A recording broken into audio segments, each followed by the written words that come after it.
Magandang araw mga kaibong simbahan. Kasama ko ngayon si Ate Clarinet at syempre Kuya Julius. Papalad tayo dahil umabot tayo sa ating ikalawang taon. Happy anniversary sa ating lahat. Napakaganda nitong biyaya na ito na binigay sa atin dahil patuloy na nagbibigay tayo ng inspirasyon, buwela, kasiyahan sa ating mga kaibong simbahan, sa ating mga kaparishioner, sa ating mga church worker.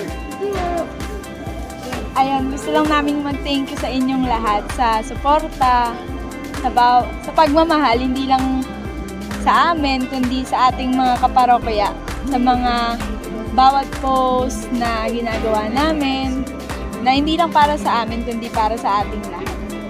Wow!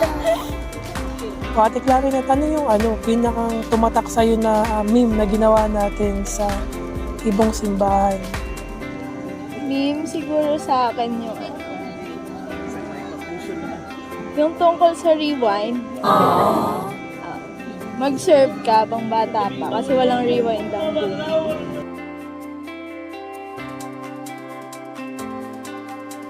Ako naman, dun sa mga mga church worker na yung mga chismosa.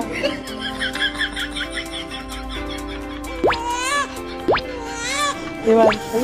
Nakaka-relate naman talaga tayo dyan.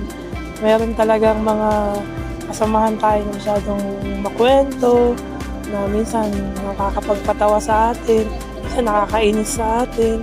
Pero ganun talaga, hindi naman tayo perfecto na church worker. Ang mahalaga, araw-araw na pinipilit nating maging banal, pinipilit nating magbago, pinipilit nating magpatuloy.